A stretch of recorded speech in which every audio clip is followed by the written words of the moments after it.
All right, good morning, everyone. So it's 8 o'clock in the morning. So welcome, everyone. Thank you for joining us again in our regular PAASE webinar. So I hope that those of you from the Philippines are now recovered from the typhoon last week. So today's lecture is about induced pluripotent stem cells, disease and tissue modeling, gene editing, cell therapy, toxicology, and drug candidate screening. Our speaker for today is a staff scientist at the National Institute of Mental Health, National Institutes of Health in Bethesda, Maryland, United States of America. She received her bachelor's in chemistry at the Mapua Institute of Technology and her master's and PhD degrees in biochemistry at the George Washington University and Howard University, Washington, D.C., respectively. She pursued her postdoctoral fellowship at the Laboratory of Biochemistry, National Cancer Institute, NIH, and subsequently moved to the NIMH Intramural Research Program. She has mentored postdoctoral fellows and students, three of whom are graduate students from the University of the Philippines. She conducts research with the goal of understanding the genetic underpinnings of mental illness that includes the central objective of identifying perturbed genes and molecular pathways that are crucial to disease etiology. Mental disorders comprise one of top causes of disability worldwide, requiring effective management and medications. To fully define mental disorder dysfunctions in human brain biology caused by genetic defects remain to be clarified. The inaccessibility of living human brain cells creates strategic challenges that when warrants studies on model systems. To create a cellular model, Dr. Seville employs induced pluripotent stem cells that are generated by reprogramming somatic cells from patients and individuals in the study. So I'd like to welcome everyone. Finally, we're pushing through with this lecture. So let's all welcome Dr. Sevilla Detera-Wadleigh. Thank you very much, Kay, and thank you all for having the patience. This has been postponed twice, but okay. And I'm happy to be here and finally get this lecture going. A disclaimer, I have nothing to declare.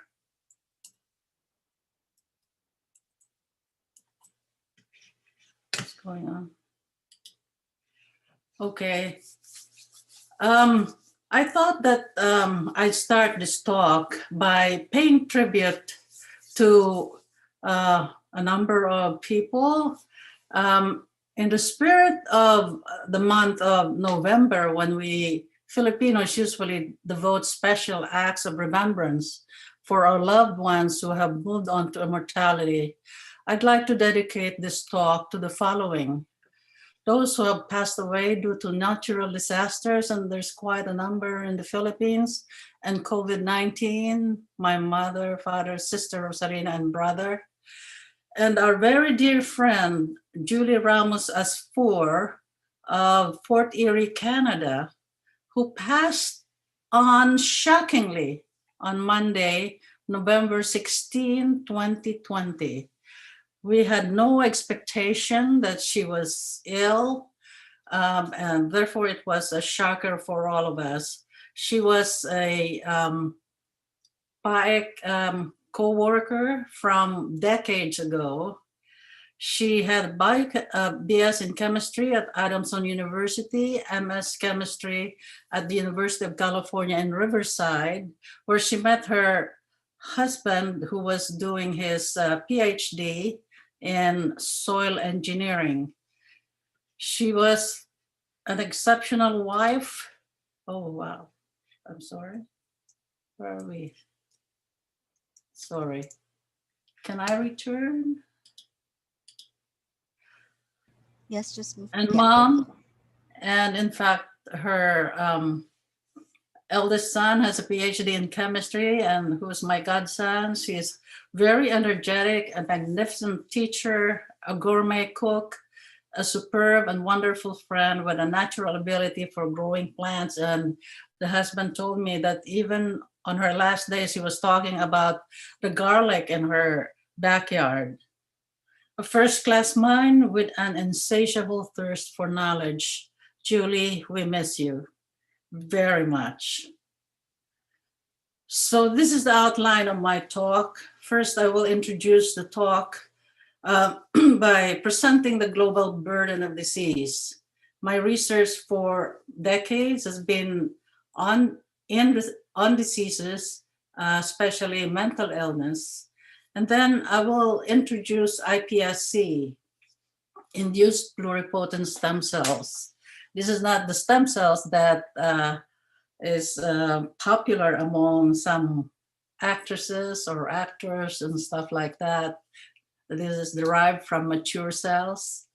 I will present some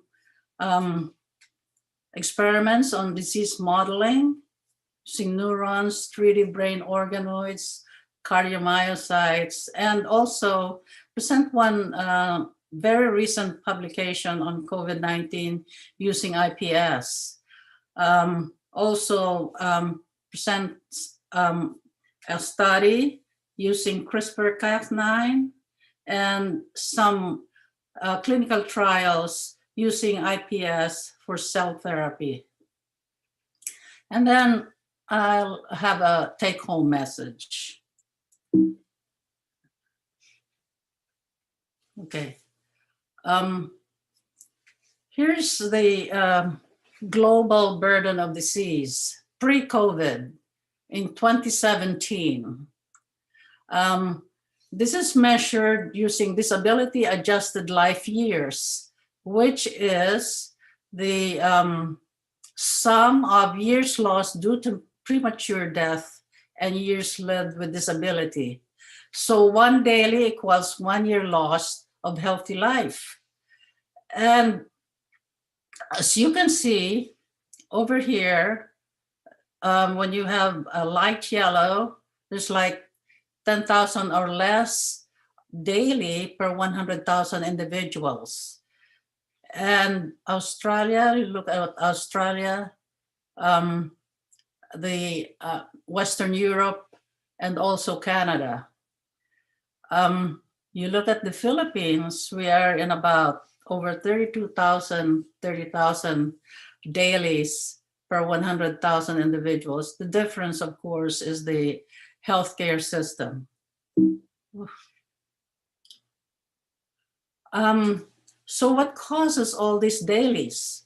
In 2017, the major cause are cardiovascular diseases, followed by cancers, neonatal disorders. This is red because it includes communicable diseases.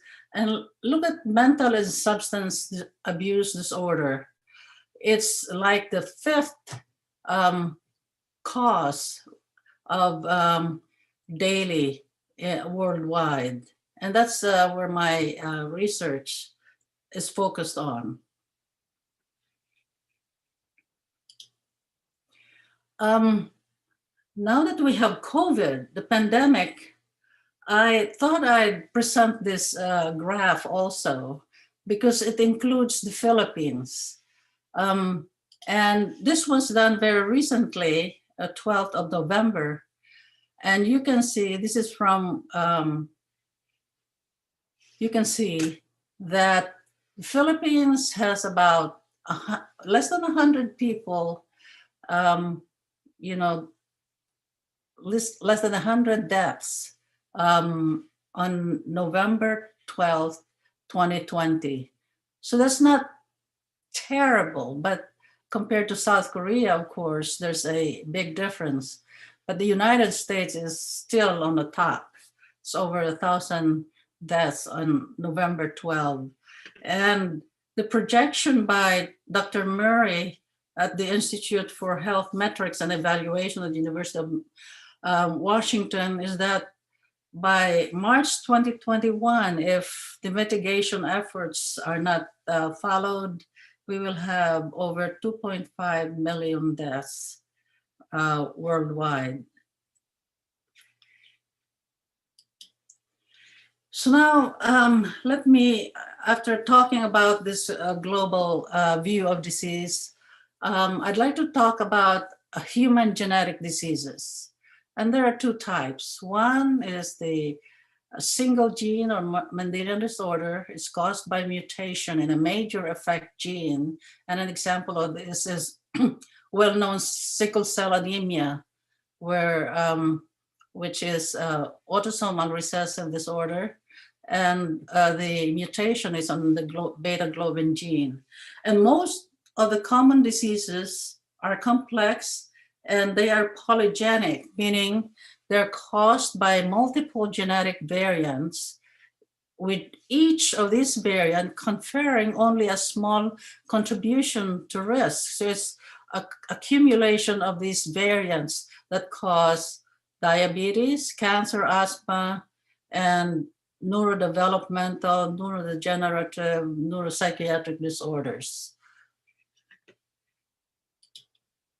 So how do we understand disease? I have put together some sort of a flow chart over here, and it's you need to have human samples, a collection of affected, either cases, unrelated cases, or families with affected individuals and unaffected individuals.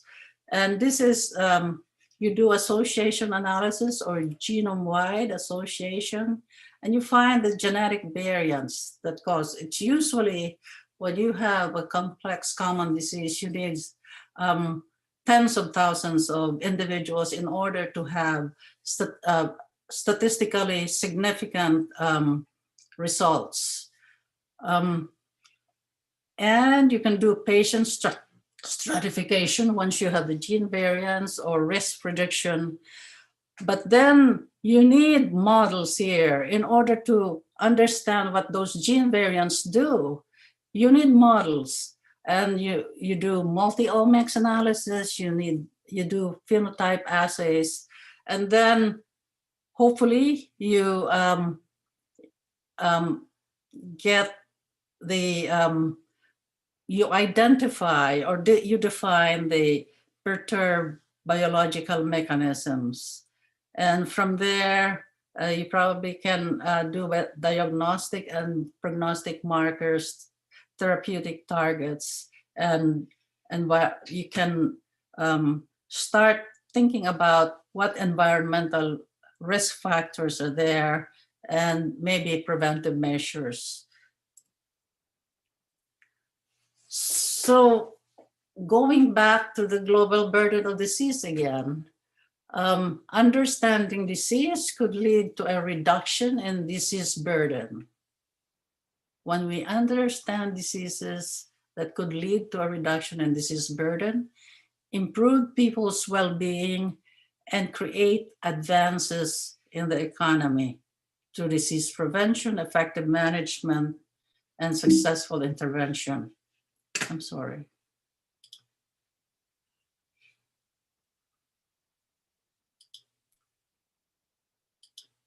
Oh, I don't know why this is.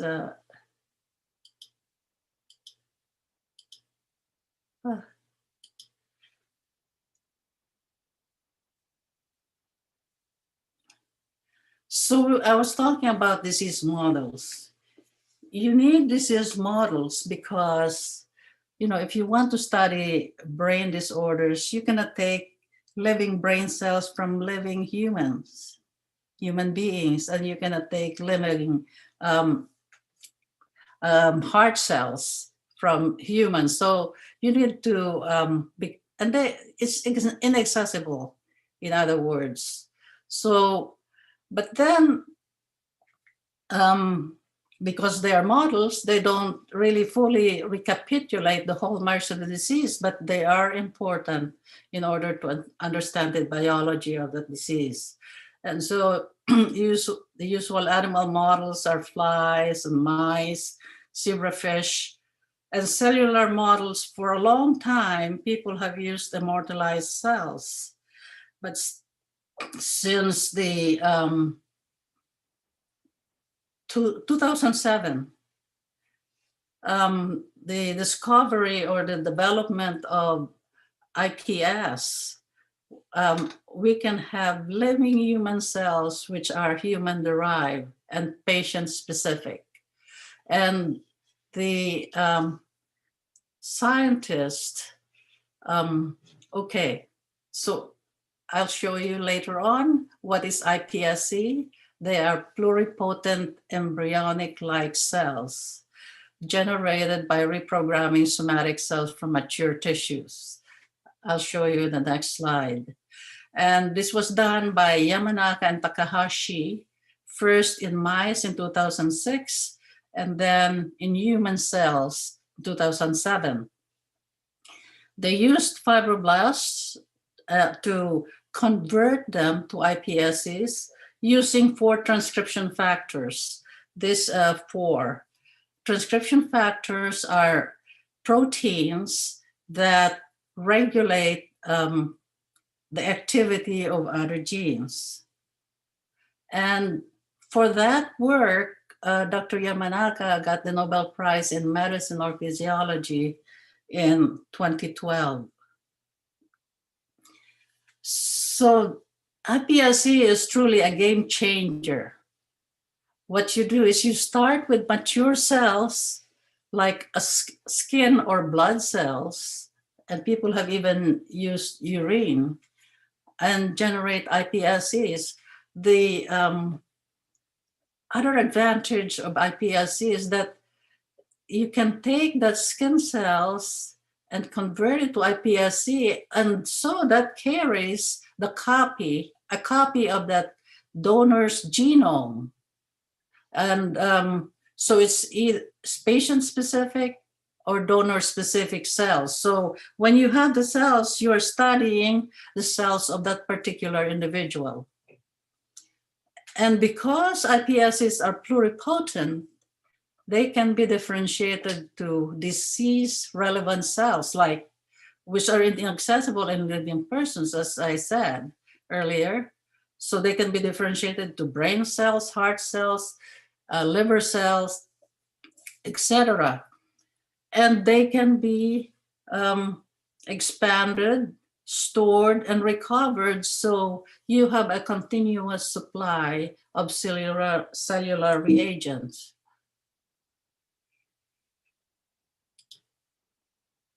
So what are the applications? As I mentioned, cellular platform for disease modeling, for genome editing, tissue modeling, drug effect, and toxicology screening, screening for candidate therapeutics, and cell therapy. The advantage, as I said, is because it's taken from that same individual. It's autologous, so there's no immune rejection.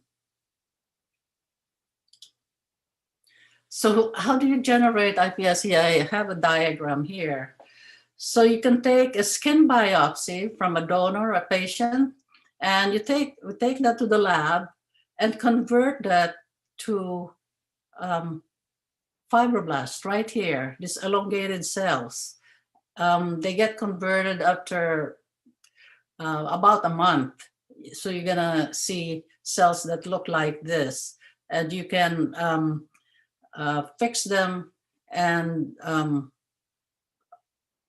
hybridize them with antibodies, which is then hybridized with a secondary antibody that carries a dye. That's why you have green, red, and the blue is the DAPI that hybridizes or binds to the nuclei.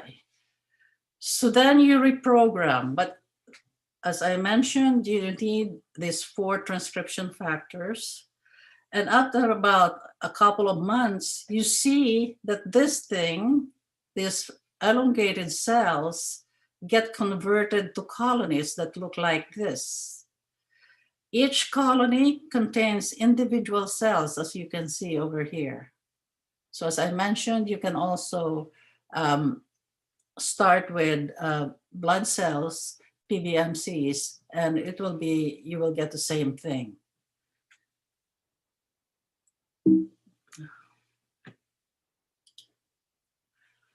And these are done in culture dishes like this. So that's why we say that these are your cells being grown in a dish.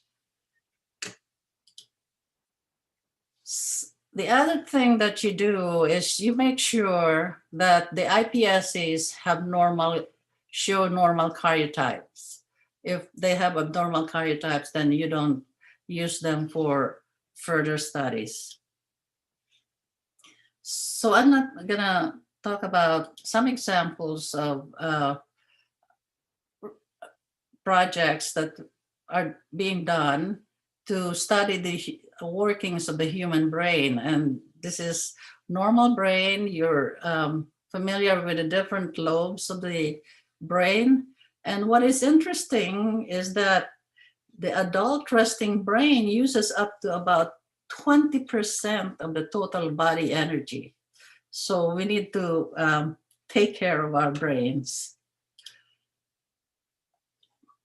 This is involving the human brain.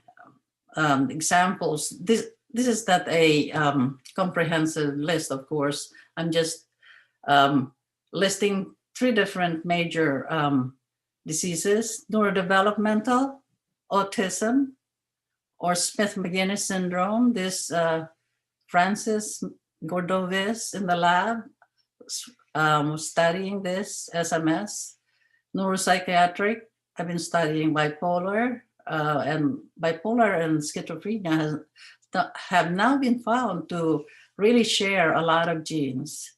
Neurodegenerative, examples are Alzheimer's and Parkinson's. And here are examples of a healthy brain, and after severe Alzheimer's, you can see the shrinkage. And what are the major brain cells? Neurons, they're the basic working units of the brain. And there are about 86 billion of them. The synapse, that's where the neuron connections occur, where signals are both received and sent out. And there are trillions of synapses. You have the glia, which are the supporters and protectors of the neurons. Astrocytes are star-shaped. You have microglia, which directs immune response, and oligodendrocytes. They insulate the neurons, the axons, and they form the myelin sheath. So here's just a cartoon of a neuron with the synapse right here, some neurochemicals. The vesicles are putting out the neurotransmitters. And this is the postsynaptic cell. So that's how our neurons communicate with each other, and they communicate with muscles and other cells. So when you differentiate iPSCs, these are the colonies right here. Provide the iPSCs with nutrients and other chemicals in the cocktail. And one of the earlier cells that is produced are these neural rosettes. They're called neural rosettes because they look like roses. And then you get these neuroprogenitor cells, and then the neurons. See, here's the cell body, and those are the neurites. And the first time I've produced myself neurons in the lab, I was really, it really amazed me, because I said, if the connections of the neurons are like this in a dish, how much more it is in our own brain. So this is, again, an example of the differentiation from iPS. You get neuroprogenitor cells and then neurons. This is in schizophrenics, and this is in controls. There was an assay that these authors did, and there was a difference in the connection between the control and the schizophrenia derived neurons. So in order to study the disease, this is a cartoon of what types of assays and what types of methods do you use in order to model the neurodevelopmental, neuropsychiatric, or neurodegenerative disorders. So as I said, this is IPS. You produce different types of neurons and other brain cells. And then you do these assays, RNA-seq, where you are looking at the, analyzing the transcriptome, or what the genes are producing. Genes transcribe, DNA transcribe to RNA, RNA translate to protein. So this is RNA-seq. You can capture the transcripts from these cells. You can do bulk RNA-seq. Now, single cell RNA-seq has got very popular. You can do 3D epigenomics, where you can assay for DNA methylation, and multi-electrode array. What you're doing there is determining the action potential, the activity of the neurons, with electrophysiology. This is using patch clamp, that's for individual neurons, and of course microscopy in order to assay the morphology of the neurons. And these are the other things that you can do. So we do this in the lab. And we're starting with the MEA now. We have a new instrument, and hopefully we can get the things to work. So as I said, most of these are done on a monolayer culture, but it's having three-dimensional brain organoids, studying them, generating them, is getting more and more popular, because with brain organoids, you can mimic the structure of the brain. With monolayer cultures, you only have, excuse me, neurons and astrocytes in a dish. But with 3D brain organoids, you can have different structures. You can have the hippocampus, you can have hypothalamus, etc. So I'll introduce 3D brain organoids. This is a good cartoon showing human brain development from day 1 to 39 weeks. This is what you see. This is the cortical plate. This is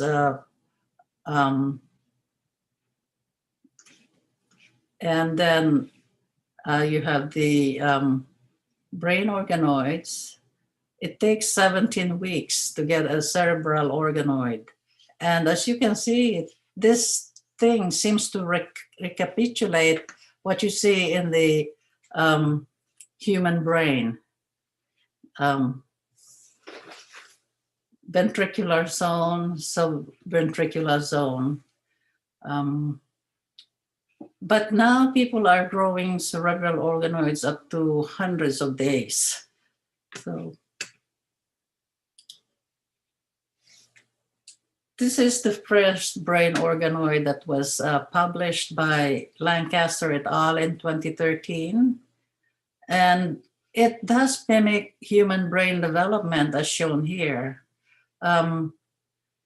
And Kay asked me, what is the size of these brain organoids? They're about 4 mm in size, millimeters in size.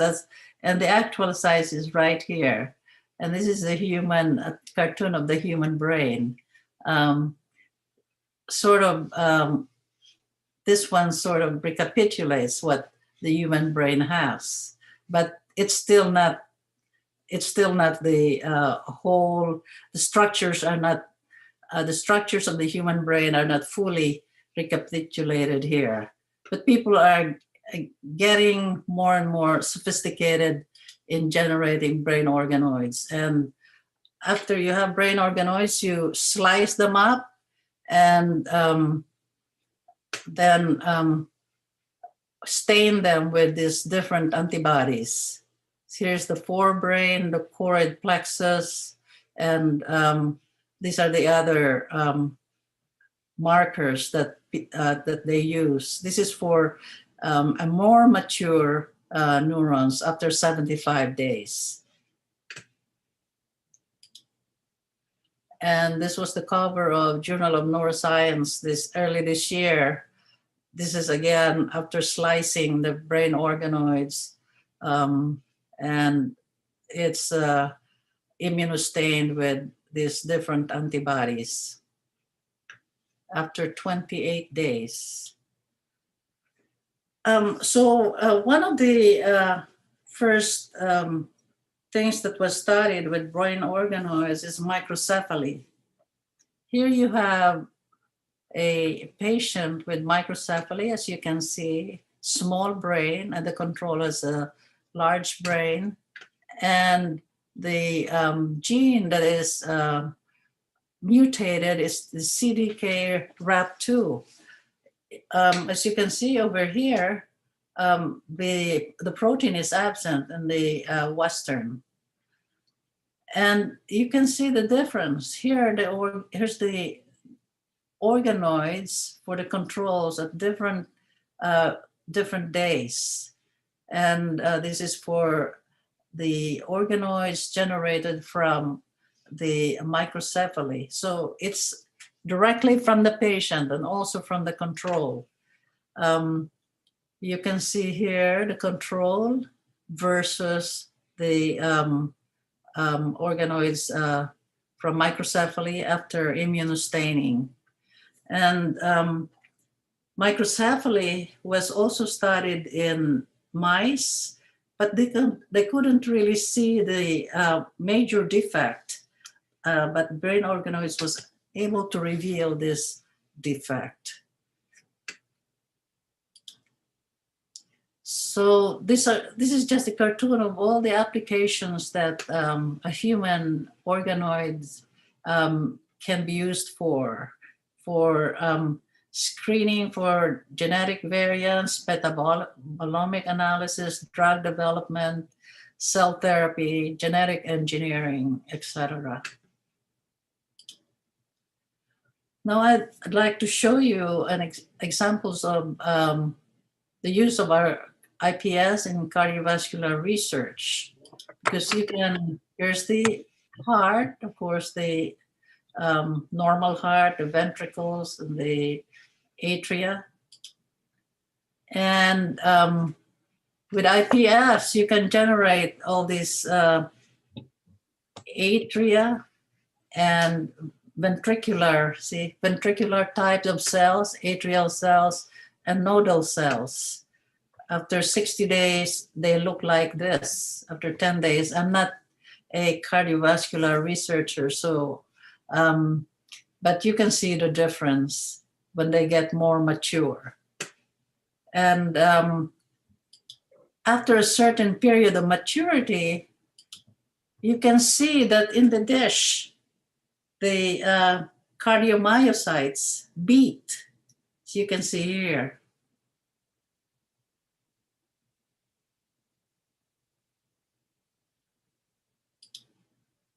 And with labeled cardiomyocyte, it's you can even see it better.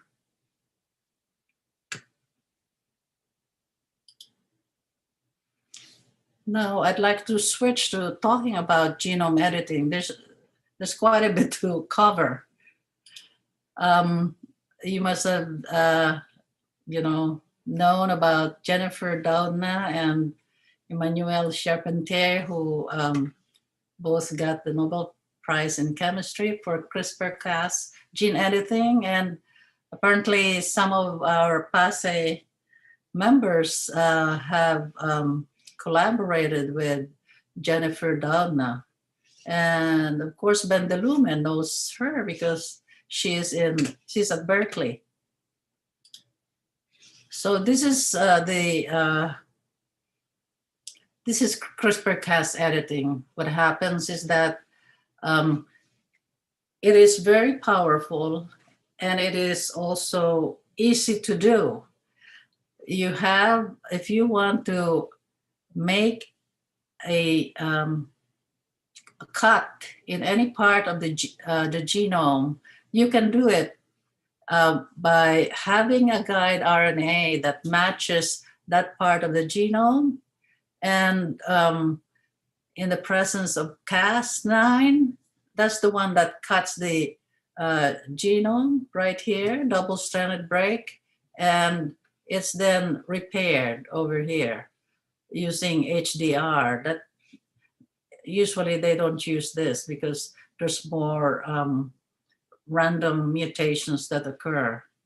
So we have used this to correct a mutation in SMS, and Francis is studying that.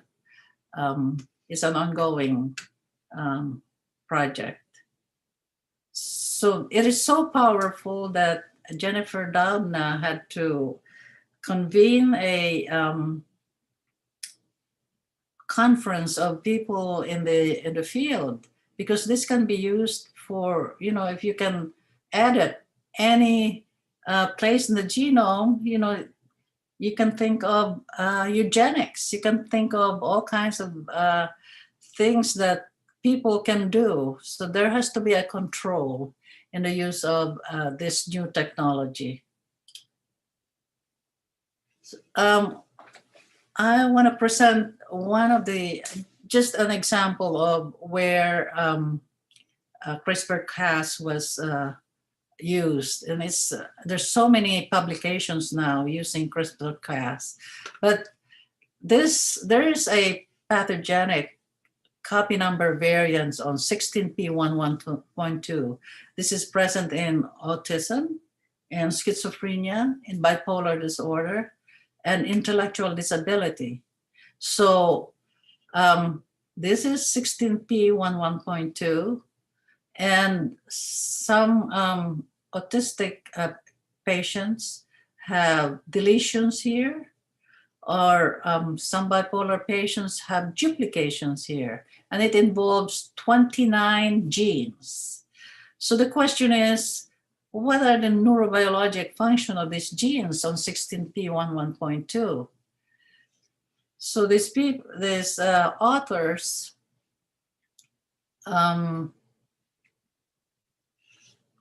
presented this new paper is by Kistner et al. I forgot to put it in here, where they used CRISPR-Cas to knock out one of the genes, which is KCT-D19,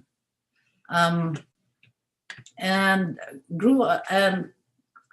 knock it out in iPS-derived neural cells, in iPS, and then you differentiate into neural cells. As you can see here, this is the control, and these are the neuroprogenitor cells. You can see the proliferation.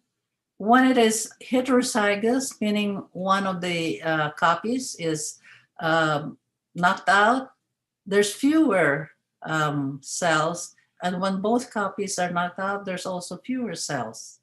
And you can see also when both copies are knocked out, there are fewer neurites in the neurons. So with CRISPR-Cas, you can show that you can sort of define the role of KCT D13 gene that is located on 16p11.2, and this is probably how this particular gene contributes to the pathology of, for example, autism or schizophrenia.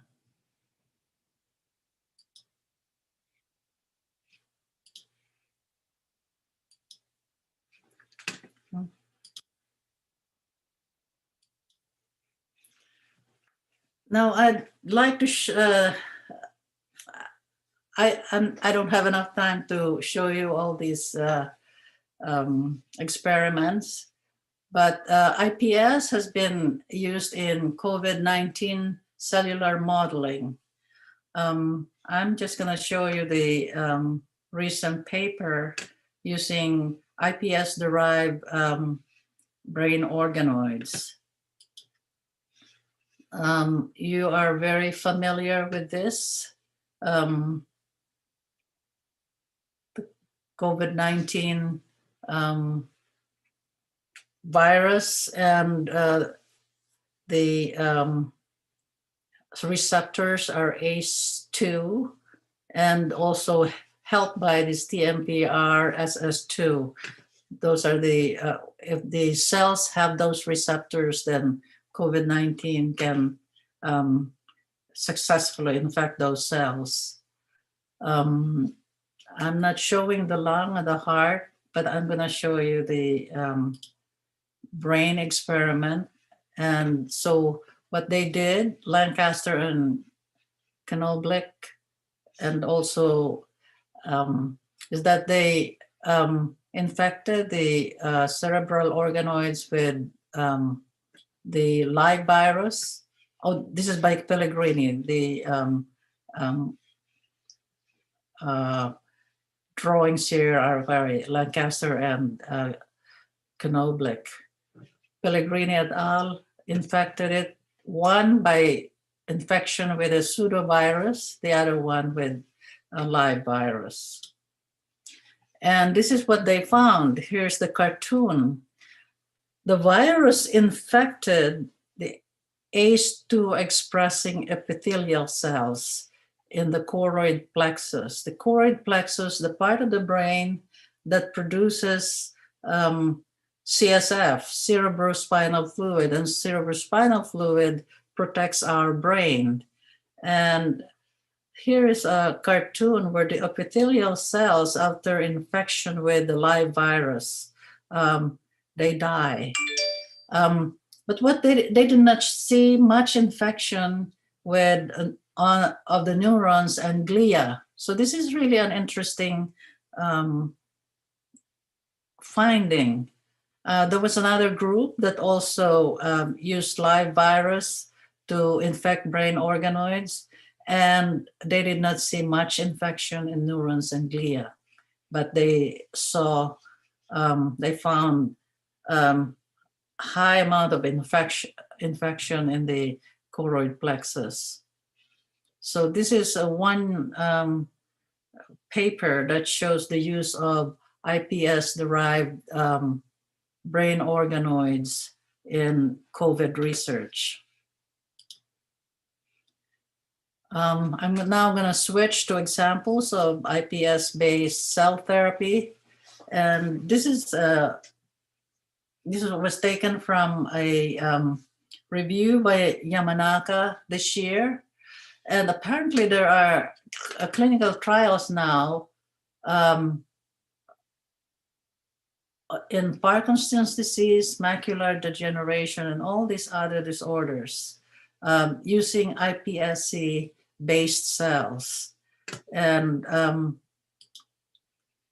in age-related macular degeneration, which is the major cause of vision loss in people over 65 years old,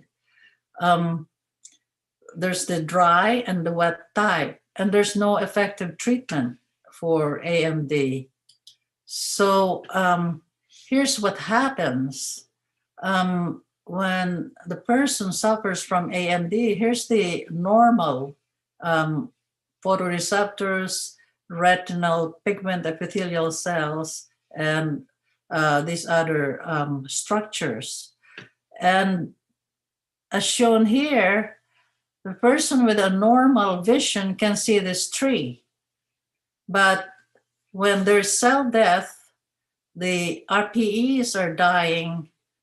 That's what you see, a black thing. You don't see the tree. So there's that vision loss. At NIH, Kapil Bharti has started a clinical trial for stem cell therapy for age-related macular degeneration, and he will enroll 20 participants starting in September, and the study completion will be 9 years from now, because what they are,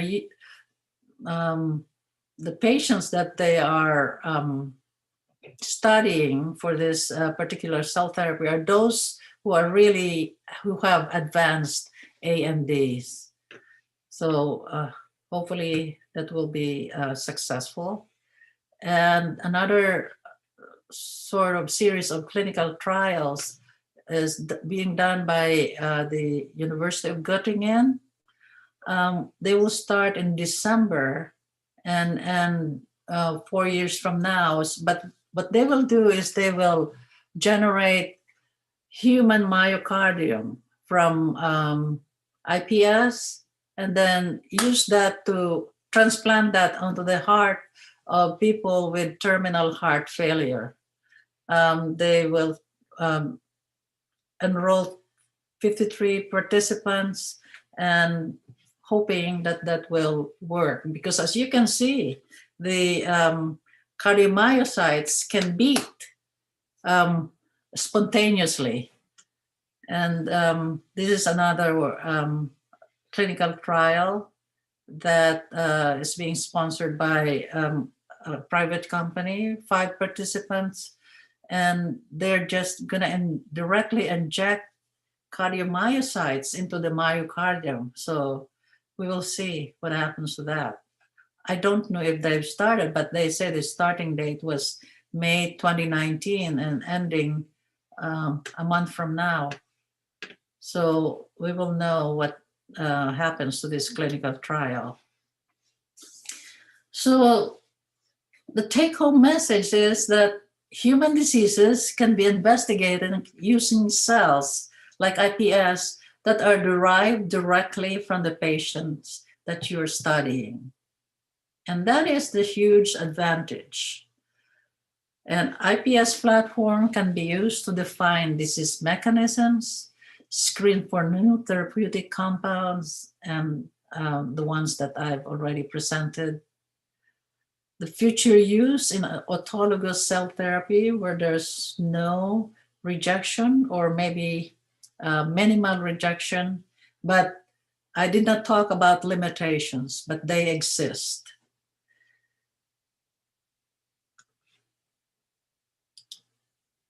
So before I end, it's very important that I acknowledge some of the people who I have worked with, and this is Philippine focused, not the people that I work with over here. UP professors Virginia Monhe and Amir Fina Santos, and my former PhD students, they were in the lab. Gloria Reyes, she was working at the Wellcome Trust in the UK. Delberto Ferraran, who is now a professor, has been a professor at the Visayas State University, and he's one of the directors there of one of the centers. UP Manila professor Jose Nevado, who is the advisor for our current MD PhD student, Francis James Gordoves. He will be finishing at the end of the year, hopefully. He will have his PhD defense the early part of December. So I'm sure he will do very well.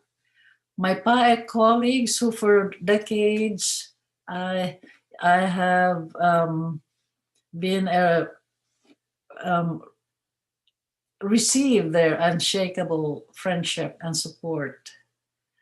Funding sources for for students, the OST. My passive friends, I'm not going to mention any names because if I mention one name, I will forget the others. So my passive friends, they know who they are. And my friends at UP and Manila and UP Diliman. So I have included some pictures over here with Chancellor Carmencita David Padilla. She's the Chancellor of UP Manila College of Medicine. She was here. She told us what she's doing, all her activities at UP. And we were just so excited to learn about them. Here is Professor and Mrs. Flo Kyocho when I visited in Houston last year. By the way, Professor Kyocho and I share the same mentor. His mentor for his master's and my mentor for PhD, the late Dr. Felix Friedberg. And he always used to tell me about Professor Flo Kyocho. Look how successful he is. He worked with 2 Nobel Prize winners. He's doing all this X-ray crystallography and publishing in the best journals. I said, okay, well, he's a role model. So thank you, Flo. And so Francis, we were invited to give a talk in Houston at the Baylor College of Medicine last year at the SMS Research Symposium. And here's Francis, there she is. And these are a couple from the University of California in San Diego. And Anne Smith, she's very famous. She is the co-discoverer of Smith-Magenis syndrome, and she is our very nice collaborator. And here are some pictures that I found. There's Rosie and there's Giselle. Of course, my friend Lulu. This is one of the, I don't remember what year this was when they visited and we had a party at home. And there's the, what's that? There's the pig. This was in Tucson, Arizona, after the meeting. So here are some passive friends. And there's, I found Kay, she's there. And then Toby Dyreet came here and presented his work on the coconut. And there's Joey. There's the late, I forgot, what was his name again?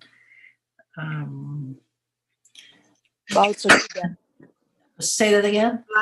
Blanche. Yeah, Blanche. Catalino Blanche. She's a very funny guy. There's Lisa and there's Leia and Miss NIST. Baltz Aguda. No, he is not here. Okay. Well, thank you all. If you have any questions. Yeah, we actually have a lot of questions. Thank you so much for that, Seville. You really, there's really interest in the group. Okay, so let me begin with a question from Rosalia. She's asking, what are the major artificial components necessary for the brain organoids to successfully propagate? Oh, there are these, what do you call this? the problem is some of the cocktails, the components of the cocktails are not divulged by the companies, but the cocktails that we use for generating embryo bodies, and then from those embryo bodies, you have the spinner, and that's where the organoids are produced. I don't know the components. I don't know what they are. So Okay, Rosalia, did you want to make a follow-up? Yes, so kindly unmute yourself. yeah, turn on your audio. I was just wondering, are there any extracellular matrix, important matrix that are, special to brain organoids as opposed to other like cardiac organoids or Yeah, actually they're floating. But when we grow monolayers, we have to use matrigel. But they use matrigel also in brain organoids. I don't know. So we use matrigel. You can use Geltrex, and for neurons, polyornithine laminin. Both the plates with them. That way, the things stick attached to the bottoms of the well. I don't know. I'm not sure. Okay, thank you. Yeah, so Eva is raising her hand. I just want to ask Eva, is this a related question? Say that again. Eva, Miss Eva, yeah. No, it's not a related question. It's another question. So I'll wait. Yeah. Hi, ma'am. This is not a friend from UP Manila. Okay. Yes, ma'am. Yes, please kindly ask your question. Okay. So first, let me congratulate Dr. Seville on behalf of Chancellor Padilla and the National Institutes of Health, UP Manila. Thank you for your excellent lecture and for also presenting to us the various applications of induced pluripotent stem cells. We look forward to Dr. Francis Gordovis coming home and setting up a lab like yours at the new NIH building, which is set to open late next year to early 2022. We hope the collaborations can continue. But on another note, Dr. Steele, yeah, I'd like to ask, what are your thoughts about using genome editing in a uniquely Filipino disease called X-linked dystonia Parkinsonism? How many? I'm not sure about the cause. What is the cause? Do you know? The cause of the condition is it's a TAF1 gene mutation wherein there is a insertion, a retrotransposon insertion in an intron in the intron 32 of TAF1 gene, and so how large is it? It's about 2.2672 base pairs long, Dr. Seville. Oh, okay. Well, what if you want to use IPS? You want to use IPS to generate those types of neurons, so what you can do is you can cut the thing out, that transposon out, using CRISPR. CRISPR-Cas, and then with the transposon out, then it gets like the normal thing gets ligated together, and then see what happens. Whether you can, because what you want to do is to compare it to a cell that carries a normal gene, and the cell that carries the abnormal gene. Now, if you cut that out, see what happens. Does it rescue if you remove that transposon, does it simulate or recapitulate the normal morphology or whatever assay you can do? Thank you. Thank you, Dr. Seville. Okay, the next question comes from Vince Darius. It's quite a long one. I hope I can Okay. answer it. Yeah. So thank you for the nice talk. So he has a first question. You mentioned that you are now doing some MEA measurements with Yeah. neuron differentiated iPSCs. Have you compared the responses with neurons in acute brain slices, perhaps of rodents? How does an action potential look like? Does it have good expression of ion channels, sodium, calcium, etc., for it to function? Oh, okay. You know, we got our MEA, our multi-electrode array, only last couple of months ago, and we just set it up, and we are just starting to use it. And in fact, we haven't seen action potential yet. So we are at the very beginning stage. Um, we have collaborated a few years ago with people upstairs at the NINDS, and they did patch clamp on our iPS-derived neurons, and we saw action potential. But that was it. And the reason why we purchased this MEA multi-electrode array is that we want to see how our neurons what do you call this, how they behave. And the other thing that we are very interested in doing is treating the neurons with different kinds of drugs. For example, neuroleptics. What happens to these neurons? And I was listening to a seminar by Sergey Paska, who's at Stanford Stem Cell Center, and he says that action potential, or MEA, is one of the most stable phenotypes in iPS-derived neurons. So we're looking forward to getting our neurons and our equipment going more, um, like uh, as well as we could expect. Okay, he actually has a second question. Rather than using 3D organoids, we have simplified the problem and cultured neuronal networks on nanostructured surfaces. So this is in 2D that mimic the structure of the extracellular matrix in the brain. So he also attached a link to a publication. We have performed calcium imaging, and our neuronal networks function well, good synaptic transmission between cells. We hypothesize that the biomechanical cues that the cells experience while growing on nanostructured surfaces can aid in the growth of neurites similar to that of the brain. We also hypothesize that geometry of the nanostructures can define the type of neuron. Would it be interesting to see if iPSCs differentiated to neurons more efficiently on our surfaces? I'm not familiar with your system, so I cannot make an intelligent comment. Did you publish this yet? Vince, would you like to unmute yourself?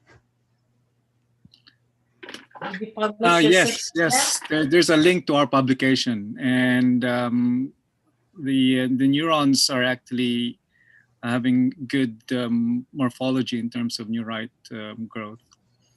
How did you generate the neurons from iPS? No, it's a culture from rodent, from hippocampal neurons. Oh, They're okay. primary cultures. Okay. Yeah, maybe you can discuss further. Right. That's right. that would be very interesting. So, So yeah, what are we you were. studying? What are you studying? So the main aim of that project is to actually understand how we could provide we could make neural networks networks of neurons that are more functional. So we hypothesized that if we grow them on a certain set of surfaces, not just a flat surface. I assume you're growing them on a cover slip or on a plate that's Okay. just flat. Right. We thought that the neurons in the brain actually grow on a more has a biophysical property that they could actually be guided in terms of growth. So we thought that if we were to simplify the problem and grow neurons on nanowires rather than a flat surface, we can define the spacing of the nanowires. We can define their structure, and we could actually program their growth in terms of how they look like. We can, yeah, that's our. Can I? When did you publish, or where did you publish it? We publish it in Nanoletters. There's a link. Nanoletters. Okay. Yeah, I can get you in touch. Well, you're both in the PAASE Gmail, yeah, but I can link you up. Yeah. All right. So I think you'll have a copy of this of the text. I think I sent yes, also yes. A link to it. Oh, okay. You can send it out. Thank you. Thank you very much. Where are you located? In Australia. Where in Australia? In Canberra, Australian National University. Oh, okay. Okay, I'll take a question from the YouTube. So this comes from Angeline Lau. So in Yamanaka's 2020 report, the Alzheimer's disease has not been included. What is the current status of applying iPSC for Alzheimer's?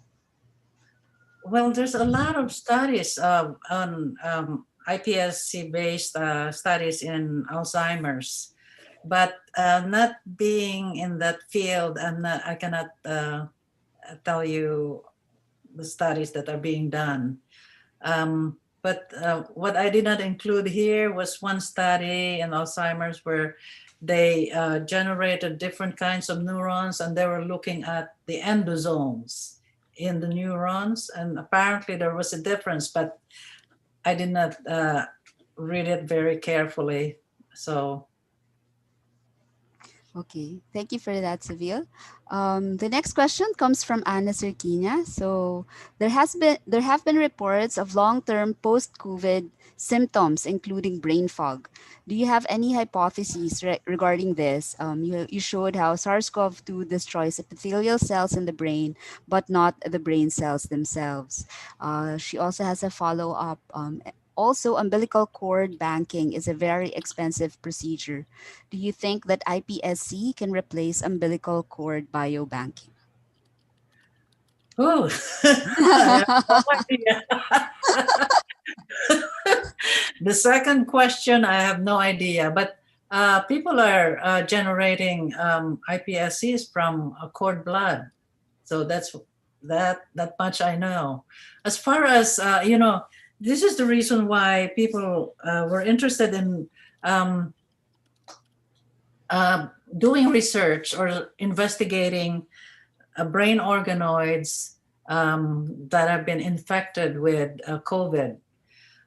It's because some people have seizures, they have headache, and as Krista says, they have brain fog.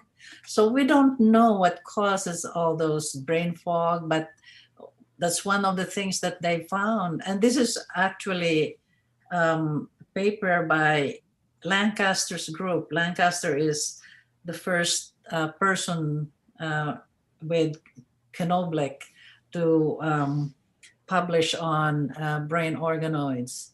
And that's the thing that they found, that the epithelial cells in the choroid plexus are the main ones with the ACE receptors, and they die.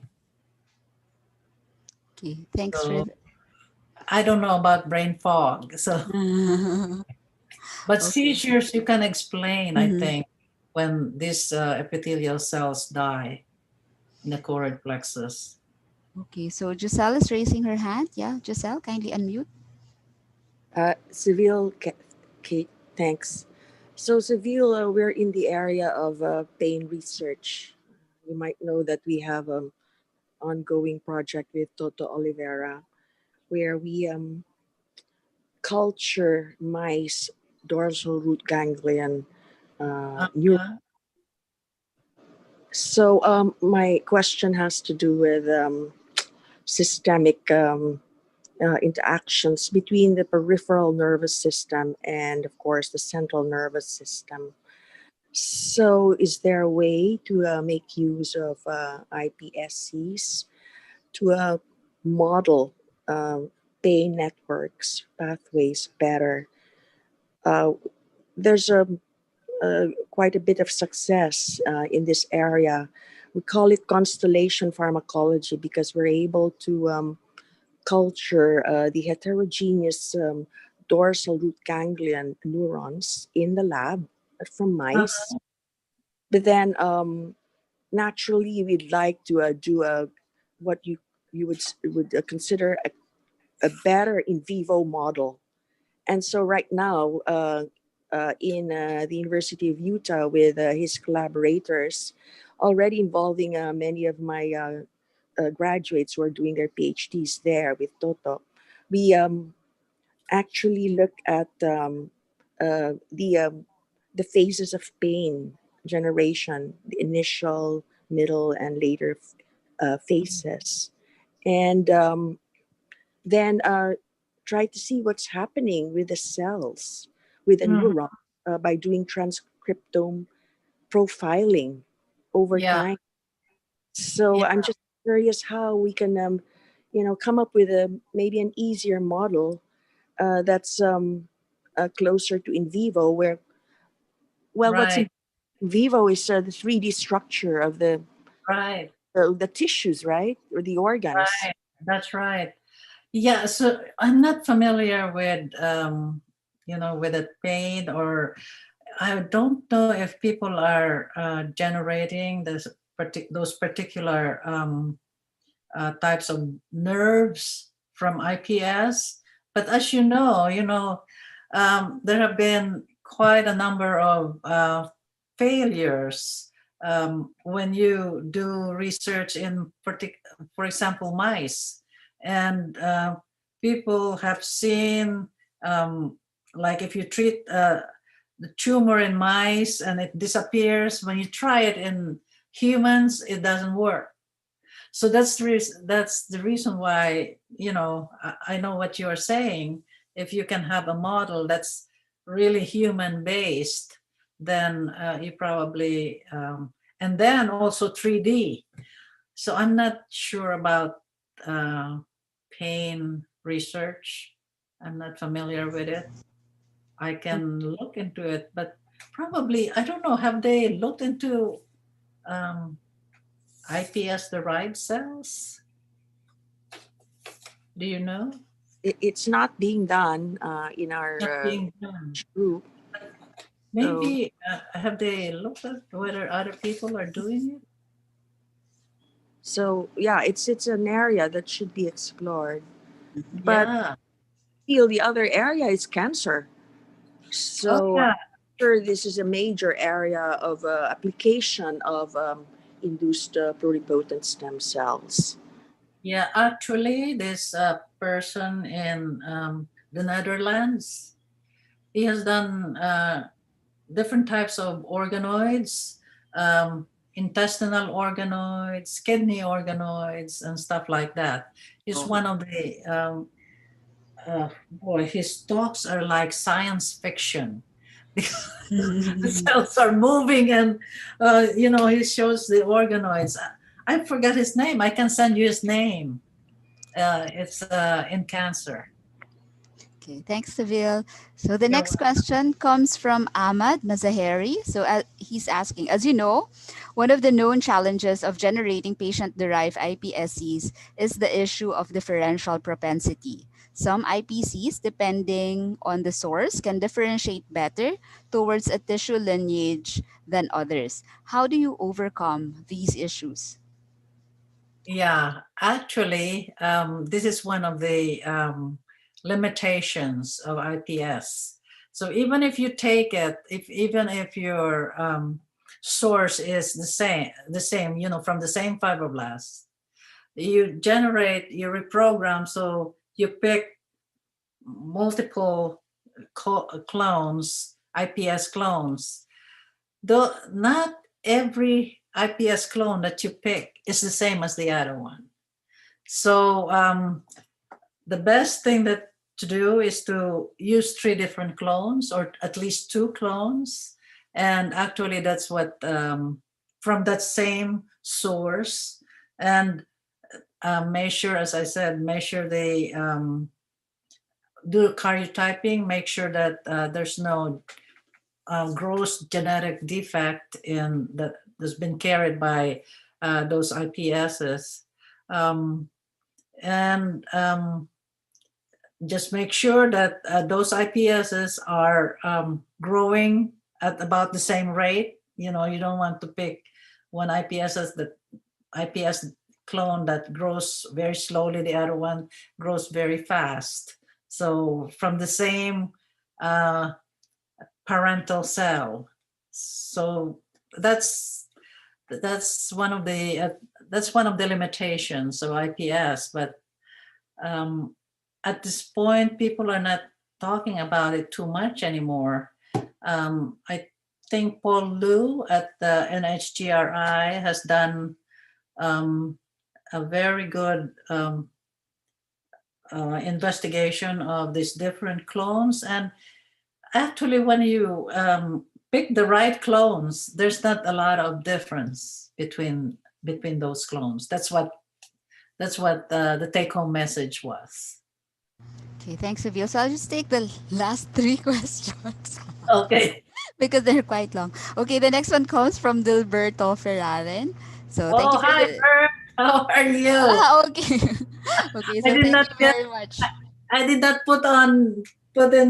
include your exact, what was your exact position there?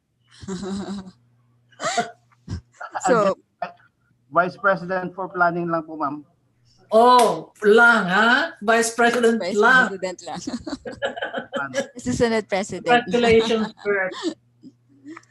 Okay, so his question is, you have expanded the tools in identifying the genes that result in SZD and BP disorder. Is it possible to simultaneously use 30 independent samples in different dish to grow iPSC, the samples, and compare their development behavior?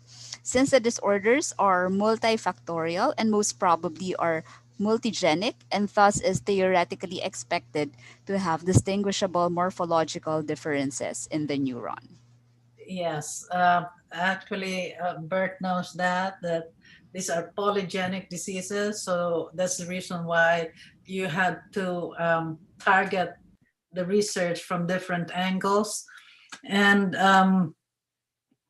as far as growing these cells in, some people grow them in 96 well plates. So you can study 96 different clones at the same time. And also, this is one thing that I think that we will do in the future. People do a multiplexing. Like they combine, for example, 10 to 20 clones in one pool. So you do pooling and then compare the phenotypes, whatever types of assay you are doing. And for example, a pool of clones from patients versus a pool of clones from controls. And you can do several pools. That way you don't have to study them individually right at the start. So if there's any difference, then you can start, taking the individual clones from those pools. So it's similar to what NIH is doing as far as COVID testing is concerned.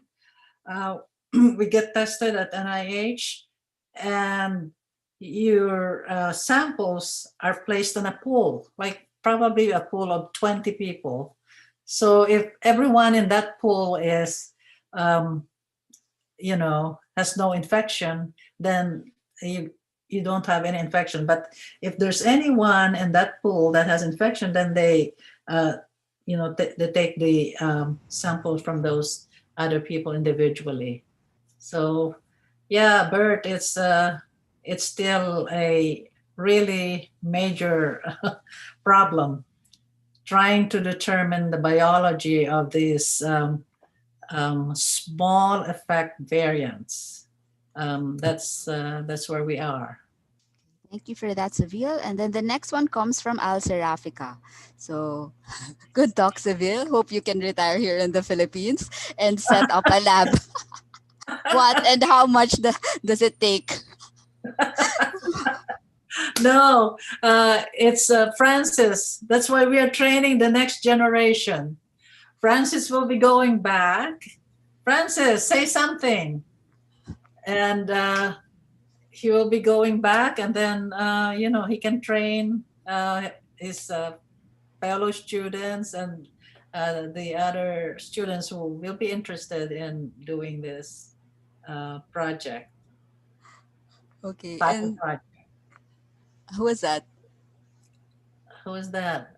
Someone spoke. Okay, anyway.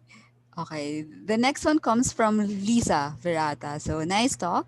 CDK RAP2 deficiency linked to microcephaly looked interesting. Do you think that in Zika infections it is possible for the virus to cause the protein deficiency in microcephaly? In Zika, one of the first papers on Zika virus using iPS derived neural stem cells or neural progenitor cells was from one of our collaborators, Guali Ming. She used to be at Hopkins, now she's at the University of Pennsylvania. What they found was that the virus attacks the neural progenitor cells and they die. So that's what they found.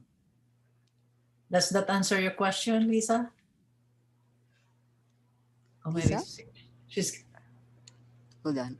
Yeah, Lisa. Thank Yeah, you. there. Yeah, I was just throwing it out there, but Oh, yeah, yeah. that sounded very interesting. Thank That they you. actually found a gene. Oh, yeah. That Not could gene, cause but yeah, deficiency. Yeah. yeah. Oh, for this microcephaly, that was not. For causing Yeah. microcephaly. Yeah. Right. Yes. Right.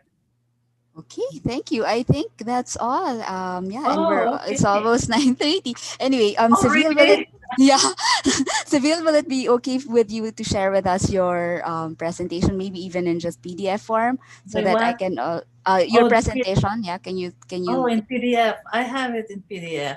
yeah kindly Okay. send it to me I'll so that send it to you. I can share it with the participants. So, do you have Oh, any final parting words for our audience? Oh, what is very important, I think, for us who are at this stage, especially me, I'm old, is to really train the next generation of researchers and scientists in the Philippines, because we need a critical mass. Why is it that Korea is very good at that? Why is it that other countries are much better than us in terms of, getting research going and stuff like that? So I think the more next young people we train, that's, I think, is one of the missions. I think all of us share that mission and vision. We can only we have over here, we have limited way of contributing to that mission, but that to me, I think, is very important, because we cannot stay this way every year, every decade. We have to get more competitive out there in scientific research. It used to be, when the Chinese started to let students out Mm-hmm. of China, there was hardly any postdoc, NIH postdoc at China, From Chinese China.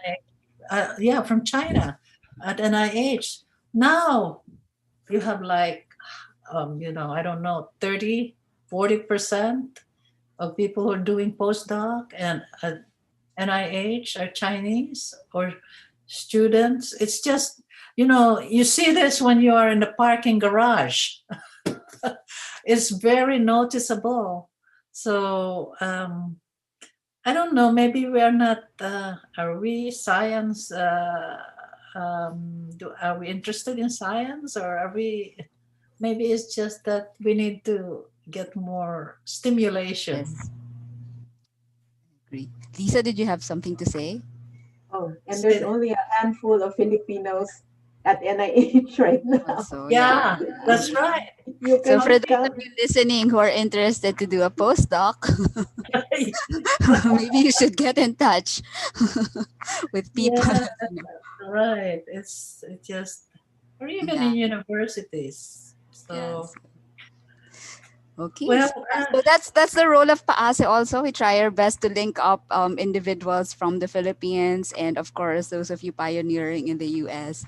And we really hope that we can generate more researchers and scientists. right. Thank you so much, Seville, for that very interesting talk. But before we go, I just wanted to share with you our talk for next week. Okay, so this is our talk for next week. So we have Dr. Danilo Casimiro, who is the Vice That's President and interesting. Head of global research and external innovation at Sanofi Pasteur. So as you know, there are more and more, the research on vaccines is progressing very fast and, the companies are already rolling out some information on the efficiency of these vaccines. So if you'd like to learn more about that, so we'll have Dr. Casimiro next week. So please join us. To register, just go to bit.ly Casimiro. Okay. Thank you.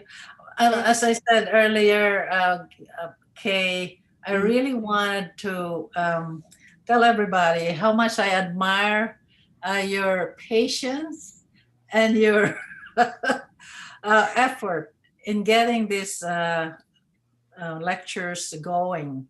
Yeah, well, I want to thank also all the speakers for saying yes, for saying yes, and yeah, for some of those that I need to go to whenever I don't have a speaker lined up and they're all ready to give a talk the following week.